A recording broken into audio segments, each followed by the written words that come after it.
Logical ডিসক্রিমিনেন্সি, তারপর adjudication, এর নামে টোটাল প্রহসন চলছে। এই আমার সিকিউরিটি আজ গ্রাম থেকে ফিরে এসছে,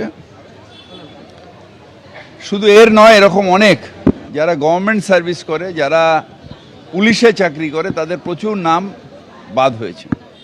অর্থাৎ অমিত শাহ কালকে এটা যে বলেছে, আজকে ভোটার লিস্ট থেকে বাদ দিচ্ছি, কালকে দেশ থেকে তাড়িয়ে দেবো, তাহলে এই সব গভর্নমেন্ট এমপ্লয়ি যারা পুলিশে চাকরি করেন, সেন্ট্রাল গভর্নমেন্ট, স্টেট গভর্নমেন্ট, তাদেরও তাড়িয়ে দিতে হবে। একটা ফার্স, মিথ্যাচারের ওপরে বিজেপি পার্টি এবং সেন্ট্রাল গভর্নমেন্ট এমন কাজ করছেন যেখানে মানুষকে হ্যারাসমেন্টের সীমায় চলে যাচ্ছেন।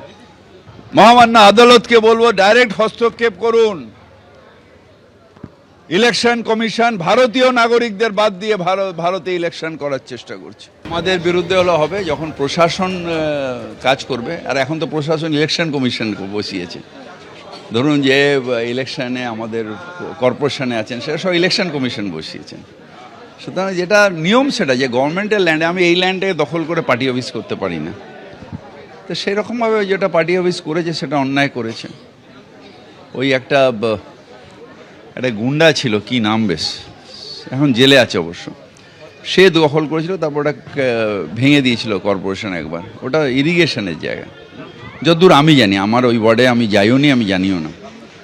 ওখানে নাকি তারপরে আবার করছে। 401-এর নিয়ম অনুযায়ী, সেকশন 401-এর নিয়ম অনুযায়ী এফআইআর করতে হবে। যদি আবার ওই নোটিশ না মেনে আবার কেউ রিকনস্ট্রাকশন করে, তাহলে তার এগেনস্টে এফআইআর করে, সেটাই বোধহয় করেছে। শিওর বলতে পারবো না, কারণ আমি এই প্রসেসটাতে নিয়ে আমি এখন কর্পোরেশনেও যাচ্ছি না। এসআইআর এর তৃতীয় লিস্ট তো বেরিয়েছে, তো আপনি কি বলবেন তারপরে? পুরোটাই ফার্স, অল ফার্স। কেন প্রধান বিচারপতি এটা হস্তক্ষেপ করছেন না? কেন মানুষের ওপরে হ্যারাসমেন্ট, অনিশ্চয়তা? বিএলওদের মানুষ ধরছে, কি হলো, আমারটা কি হলো? হার্ট অ্যাটাক করে মারা যাচ্ছে বিএলও যারা, তাদেরও নাম নেই অনেক জায়গায়। গভর্নমেন্ট এমপ্লয়ি, তাদের নাম নেই। ফোর্সের লোক, তার নাম নেই।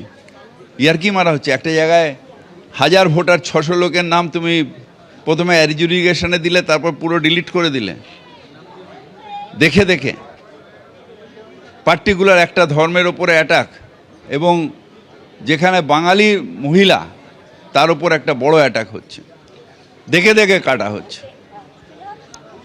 একটা জিনিস জানতে চাইবো, আপনার কি সিকিউরিটি তারও নাম বাদ পড়েছে? হ্যাঁ, দেখালাম তো আপনাকে, তার নাম বাদ। শুধু এসে বললো, স্যার আমার 1000 ভোটার, তার মধ্যে 600 লোক আমার গ্রামে বাদ, যারা কেউ সিকিউরিটি ফোর্সে আছে, কেউ। দেখুন, যা প্রসেস করেছে তাতে বাঙালি ভোটার, তাদের বাংলায় ভোট দেওয়ার অধিকার হরণ করার চেষ্টা করছে। এটা প্রধান বিচারপতিকে ইমিডিয়েট হস্তক্ষেপ করতে হবে।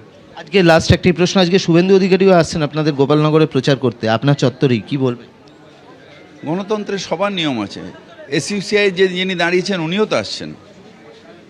যিনি সিপিএমে দাঁড়িয়েছেন, উনিও আসছেন।